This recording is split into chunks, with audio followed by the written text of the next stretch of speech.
petits agriculteurs, éleveurs ou commerçants reste limité, tandis que le développement d'infrastructures de base, routes, écoles, centres de santé, demeure insuffisant. Les promesses d'emploi et de meilleure prise en charge sociale se heurtent à une absence de financement clair, à une corruption sans nom, et la situation économique continue de se dégrader. Quant à l'opération Conjoaré, elle se concentre surtout sur des actions coup de poing, marquées par une présence militaire ostentatoire, qui finit par ancrer la méfiance au sein des communautés. Sans stratégie de prévention ni dialogue, la violence demeure la règle et le cercle vicieux de la peur s'amplifie. Le silence assourdissant d'une presse muselée. Dans une telle conjoncture, la presse a un rôle déterminant à jouer. Informer, investiguer, relayer les abus, recueillir la parole des victimes. Or, la dictature togolaise veille à ce qu'aucun média ne puisse couvrir librement la situation dans les régions septentrionales. Les journalistes sont écartés des zones sensibles, au motif de protéger leur sécurité, mais chacun sait qu'il s'agit en réalité d'empêcher la publication de faits embarrassants pour le pouvoir. Les rares reporters qui tentent de briser ce mur du silence font rapidement l'objet d'intimidations, subissent des arrestations arbitraires ou se voient retirer leur accréditation. Les journalistes indépendants, pour la plupart, vivent sous la menace permanente de représailles. Les organismes internationaux de défense de la liberté de la presse tirent régulièrement la sonnette d'alarme, mais leurs appels restent lettre morte. Cette censure généralisée offre un boulevard au gouvernement pour imposer sa propre version des faits et minimiser le rôle de l'armée dans l'escalade de la violence. Répondre à la crise, la nécessité d'une approche concertée. Pour enrayer l'avancée terroriste et briser le cycle infernal de la répression, de nombreux spécialistes préconisent une approche qui associe action militaire, développement socio-économique et participation citoyenne. Au-delà du simple déploiement de troupes, il est urgent de créer des liens de confiance avec les communautés locales, afin que celles-ci puissent s'impliquer pleinement dans la lutte contre l'extrémisme. Les chefs traditionnels, les associations paysannes et les jeunes doivent être considérés comme des partenaires et non comme des suspects. Une fois ce dialogue entamé, un accompagnement réel est indispensable. Soutenir la relance de l'agriculture, favoriser l'accès à l'éducation, dynamiser l'emploi pour les plus vulnérables et réhabiliter les infrastructures essentielles. Par ailleurs, la presse devrait être reconnue comme un pilier incontournable de la démocratie, libre de révéler les abus commis tant par les terroristes que par les forces armées. Seule la transparence permettra de sortir d'un cycle où l'omerta alimente sans cesse la méfiance et la violence. Concilier sécurité et respect des droits fondamentaux. Il est indéniable que la menace terroriste est grave. Cependant, la réponse qui apporte le pouvoir togolais, fondée sur la coercition et le contrôle de l'information, attise davantage de tensions qu'elle n'en résout. En dépossédant les communautés de leur capacité à s'exprimer, en terrorisant des civils déjà fragilisés, le gouvernement s'expose à un retournement dangereux. S'il persiste à faire la sourde oreille, la population pourrait cesser de coopérer et, de guerre lasse, accepter l'aide de ceux qui combattent l'armée, même si ces groupes armés se revendiquent du djihadisme. Comme le souligne le rapport de la Fondation Konrad Adenauer, l'évolution de la situation dans l'extrême nord du Togo nécessite une vigilance soutenue. Cette vigilance doit s'exercer en premier lieu sur la manière dont l'État traite ses propres citoyens. La crise actuelle montre clairement que l'approche purement sécuritaire n'a pas fait ses preuves. Sans une réforme en profondeur du mode de gouvernance et une libéralisation de l'espace médiatique, le nord du Togo risque de devenir un foyer durable d'instabilité, rendant quasi inéluctable la collaboration de segments de la population avec les terroristes. La parole confisquée. En définitive, le plus grand défi du Togo ne tient pas seulement à la progression des factions terroristes, mais aussi à la persistance d'une dictature qui bride sa population, muselle la presse et sape les solidarités locales. En l'absence d'un dialogue inclusif et d'une remise en question des pratiques répressives, la région des savanes continuera de s'enfoncer dans le chaos, offrant un terrain fertile à l'extrémisme. Les habitants du Nord aspirent à la sécurité, certes, mais pas au prix d'une liberté confisquée et d'un harcèlement constant. Cette situation d'impasse pourrait encore empirer si le gouvernement demeure dans le déni, refusant d'impliquer pleinement les populations rurales dans la gestion sécuritaire et le développement socio-économique. Les efforts militaires, en eux-mêmes, ne suffiront pas à endiguer la terreur. Ils risquent au contraire de la renforcer si les civils, pris au piège, ne voient d'autre issue que de se tourner vers les terroristes pour se protéger d'une armée devenue, à leurs yeux,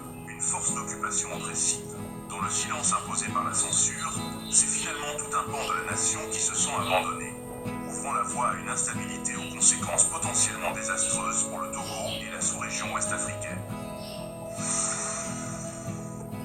Voilà, c'est fini, vous voyez. Seigneur Dieu. Donc, c'est un peu ça l'information sur l'affaire des terreaux au nord du Togo. En résumé, vous allez comprendre que c'est une population prise en étau entre son propre armée et sa propre armée et également aussi les terreaux de l'autre côté qui font incursion souvent.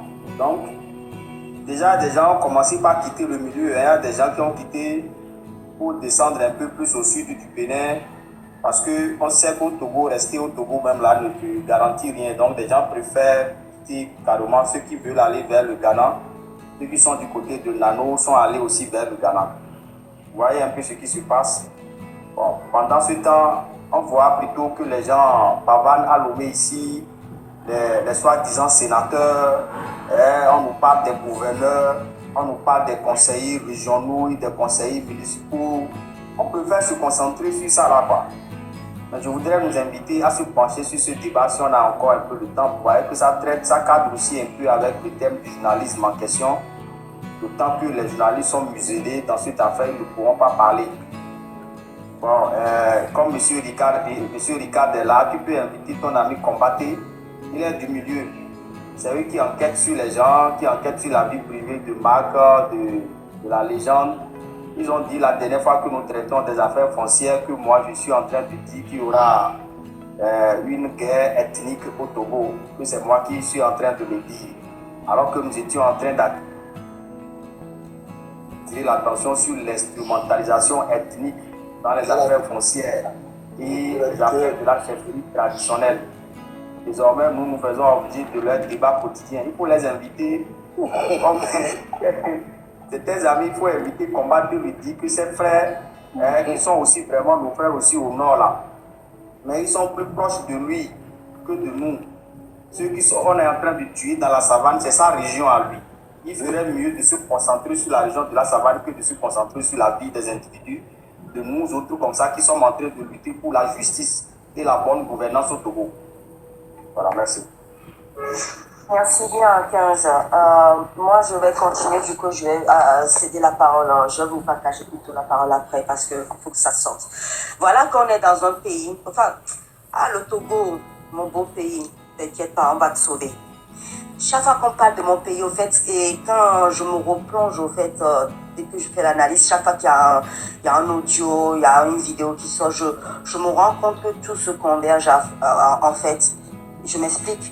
Chaque fois qu'on prend un sujet, parce que tous les sujets de mon pays, au fait, sont énormes, sont très graves.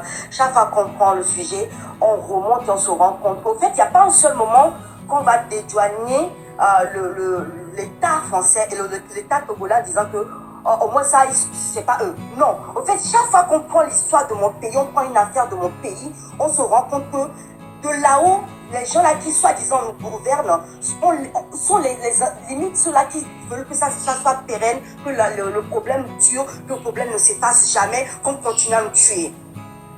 Dans quel pays, à quel moment dans un pays, on parle de terrorisme et que le gouvernement interdit, à quel moment le gouvernement, l'État interdit aux journalistes d'en parler?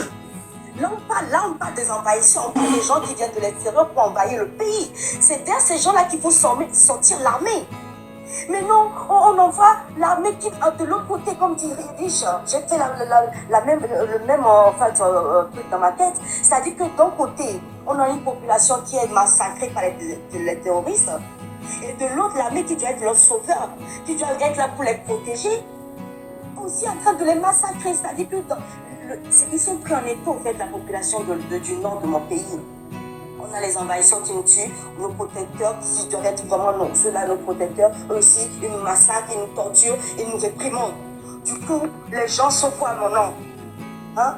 C'est pour ça souvent je dis que même les animaux sont mieux que nous, les Togolais, en fait. Le gouvernement togolais, en fait, veut nous exterminer. Ils veulent exterminer la population, le peuple, nous les dignes enfants du Togo. Ils veulent en finir avec nous. Il va vraiment falloir qu'à un moment donné, les Togolais qui sont en train de dire partis politiques et autres là, prenez vraiment conscience de ce qui se passe dans le pays, quoi. Vous êtes des adultes. Mettez un peu de côté vos orgueils. Sinon, même le roi Lévin va nous fournir, quoi. Nous devons nous que les gens le tuent, mais on est. Est-ce que tant que les guerres de je suis l'avant, tu vois que c'est moi qui dois aller devant. On veut terroriser sur le nom, les fous noirs. Les oumia Dilan, les oumia Bamo, les tiens, les fous noirs, quoi. Pour la société, je dois les protéger à moi. Sans qu'à pour les signes terroristes, nous, quels que les jobs, il y a des sous on quel les nations, quoi, nous, quels les jobs. Les journalistes sont bien avec moi, mais là, ils sont tous. Fait dîner, ils étaient ouadés. Nous, balaguer, souvent, on a mis. On souvent, et bon, constitution, il y a un parti d'opposition, nous vous avez fait les sourds d'oreilles. Regardez maintenant, ils sont en train de nous sortir cette constitution de merde. On est même déjà rentré dans la 5e République. Alors qu'on est là en train de... Comme la statue là où on voit un monsieur avec le map monte sur son dos. Voilà comment tous les Togolais sont maintenant. On est là, on a un gros poids qui sont sur nos têtes, sur tous nos corps, on est accroupis, on est à genoux, on a la tête dans le sable. Nous, quel est Jolene Yachile Founon? Nous, quel est Adbokemi Djelani? Et fait Kemi Doudomio. Et Minava non, mon Koutomio. Nyagbeto, Nyaminia. Qu'est-ce qui se passe dans mon pays au juste? Je parle avec rage, ne venez pas me dire, il ne faut pas montrer mon émotion. Vous n'avez pas le droit, personne n'a le droit de me dire là tout de suite maintenant que je ne dois pas couler des larmes quand j'entends ce qui se passe dans mon pays. Ils font tout pour que ça ne se sache pas. Ils couvrent tout. Oh non, c'est tout. À mon bagnano qu'elle est jolée, tu as dit. À mon bagnano qu'elle est jolée, tu dit. Nous sommes le tchon et tu avais dit. Les journalistes sont bien à gloire. Mila wo, mila le sotou, mila po, mila ko avec tata le wasi. Nous balo doit avec donc un journaliste on va les célébrer. Mon vieux le doigt menini. Monsieur Ferdinand était mis sont tous les gens antibés et les financés terrorisme. Nous qu'est tout les wamios. Quel est Romeo? Nous n'avons que notre pomme, nous avons dit fort, continue comme ça, ce qui t'attend. C'est-à-dire que tous les ancêtres, tous les esprits du Togo, les morts, ils sont tous en colère. Ils sont en colère. Et si tu ne pars pas, ce qui t'attend, tu n'as jamais vu ça de ta vie. T'as vu Samuel Do? Regarde bien, continue à nous massacrer. Je suis en train de raconter dans nous radical. Faites très attention à toi. Et ceux qui cautionnent ça aussi, vous allez le payer. Parce qu'on ne gouverne pas tout notre pays, qu'on s'en n'est pas vos esclaves. Hein. Le pays ne vous appartient pas. Tout notre pays, vous êtes en train de nous massacrer. Vous nous affamez, vous nous rendez mendiants. On ne peut pas aller à l'hôpital ce soir. Vous avez enlevé notre dignité. Vous nous avez pris tout.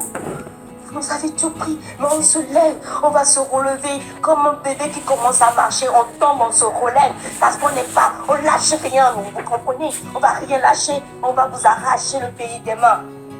Vous ne méritez pas d'être là où vous êtes. Partez, s'il vous plaît, partez, vraiment. Sinon, ça va mal se terminer cette affaire, je vous le jure, croyez-le. Merci à tout le monde. C'est plus possible ce qu'ils sont en train de nous faire. Ça crève le cœur, c'est plus possible quoi. On ne peut plus attendre, on ne peut plus rester là être insensible. Même les oiseaux, vous ne pouvez pas cautionner ce qui se passe. Votre champignon, à un moment donné, votre champignon là, c'est un champignon qu'il est. À un moment donné, vous devez lui dire la vérité.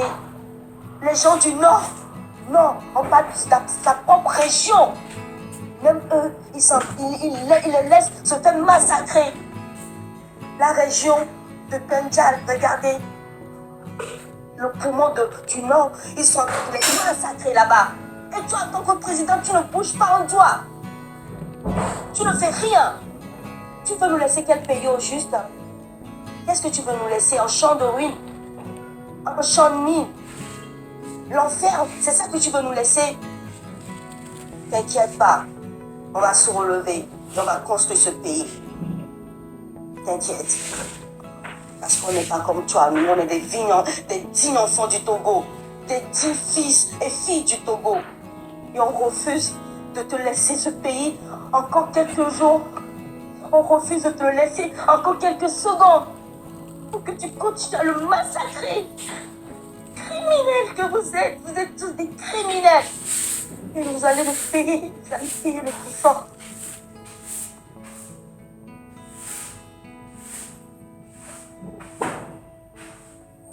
Faut mettre ça en fond.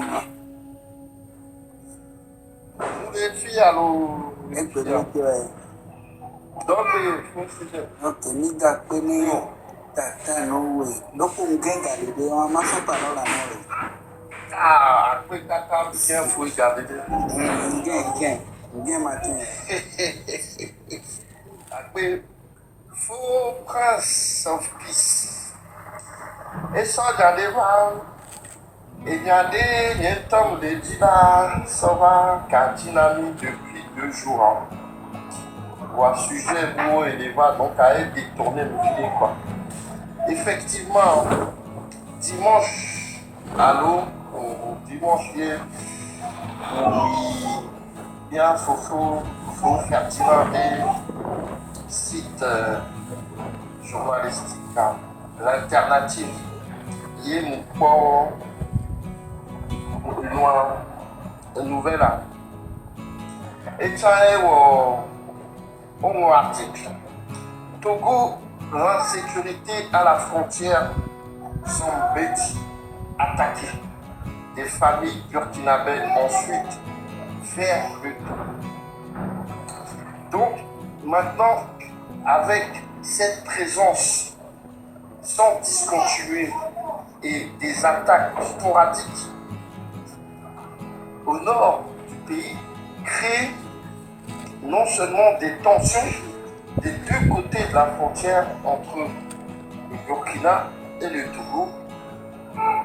C'est une population ou des populations, puisqu'il y a aussi la population burkinabé qui est prise en étau et qui traverse la frontière pour aller trouver sécurité. Sauf que les terroristes sont aussi de l'autre côté, puisque eux-mêmes mènent des attaques contre la population. Donc c'est une situation délétère qui peut amener à un grand chaos. Parce que il y a une chose qu'on doit savoir et qu'on sait déjà, puisque c'est pas une première. Il y a déjà eu des précédents et des antécédents. Et tout est lié. On ne va pas ici faire l'histoire du terrorisme. Nous avons tous suivi ce qui s'est passé au Burkina, au Mali et au Niger. Quant à la présence de militaires ukrainiens, l'année dernière, au plus fort de la guerre entre la Russie et l'Ukraine. Tout ça est géopolitique et stratégique aussi. Il se passe des choses pas catholiques, si vous me permettez l'expression, au Burkina, au Mali et au Niger. Et par extension, au Bénin et au Togo. Tous ces pays sont frontaliers les uns des autres. C'est une bande de terreur incroyable qui est due principalement au fait que nos 3 pays de l'AES sont en tension exacerbée avec la CEDEAO. Les instances internationales ont le pouvoir de créer et de défaire des groupes terroristes. Aujourd'hui, le Togo est dans une situation où il y a des coups de pression de la CEDEAO et il y a aussi le fait que notre cher président excelle dans l'abandon de sa population. À quel moment l'État togolais fait feu et foi de protéger sa population. Il y a des témoignages assez accablants et terribles concernant le manque de munitions, de matériel approprié pour combattre les terroristes concernant l'armée togolaise. Au-delà de ça, on sait aujourd'hui, j'ai eu des témoignages, que de fortes sommes d'argent sont détournées à l'OTR. Et que quand cet argent sort des coursiers et des bâtiments de l'OTR sous protection militaire, policière, ces mêmes policiers et militaires ont des armes, possèdent des armes d'une forte puissance dont ne disposent pas les policiers ou du moins les militaires qui, eux, combattent au nord là-bas contre qui, ne l'oublions pas, ont mené une attaque terrible l'année dernière à moto et en Timakla. Les terroristes ont mis en déroute une section de l'armée togolaise alors qu'ils opéraient en moto avec des Timakla au pied. Qu'est-ce que cela démontre? Que nos militaires n'ont pas les capacités en termes d'armement, de logistique et de puissance, et certainement en nombre, pour contrer les terroristes. Cela montre définitivement que l'État ne joue pas son rôle. Un État souverain est un État qui a la maîtrise de la justice, de l'armée et de l'économie. Nous savons aujourd'hui que le Togo n'a pas la maîtrise de ces trois domaines.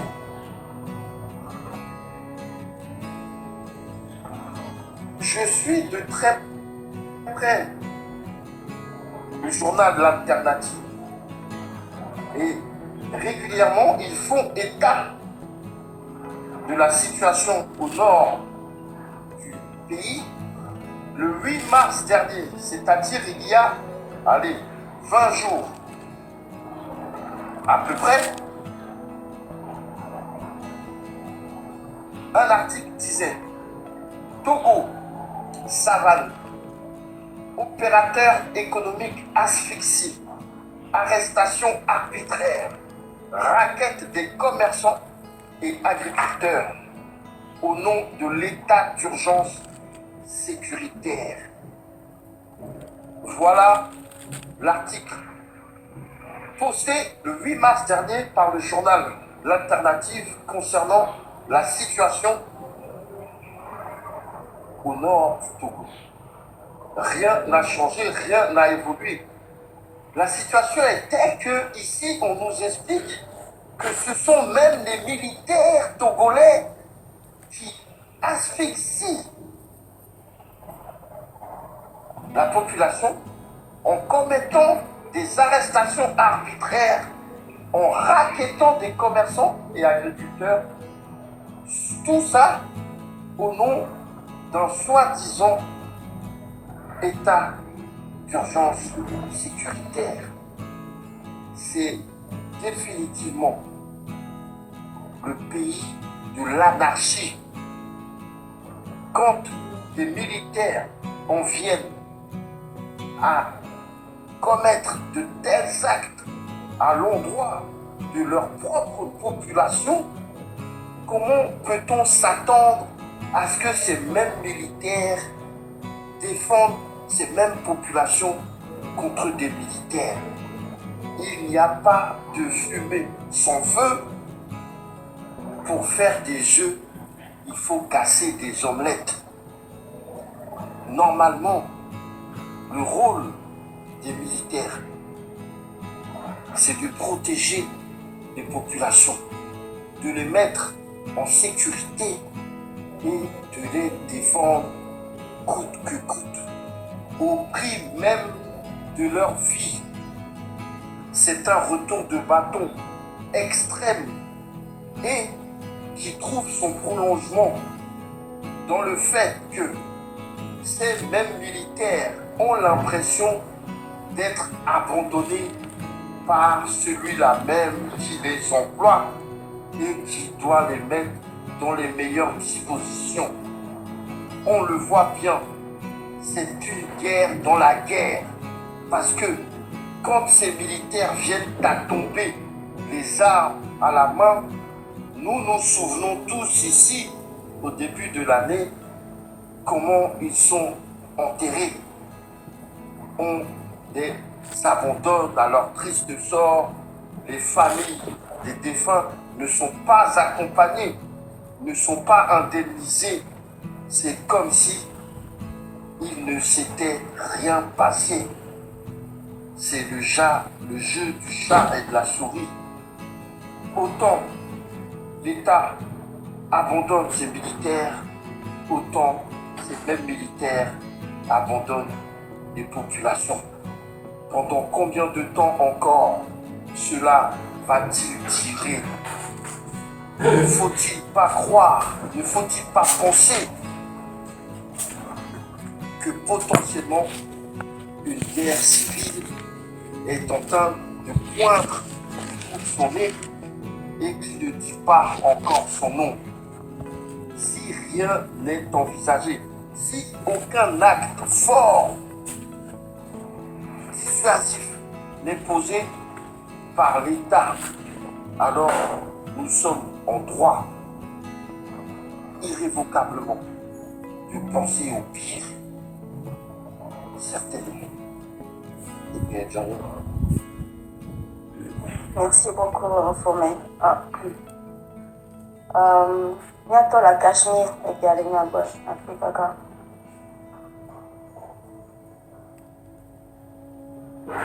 Bientôt les caméras. Ok, maintenant dans mon combat, on y a raison, et bien les Niagara. Alors, bonjour, donc Benami. On a raison. Et toi, il y a la Niagara après ça, les Kukunami. C'est bon, Homme de cœur. oui,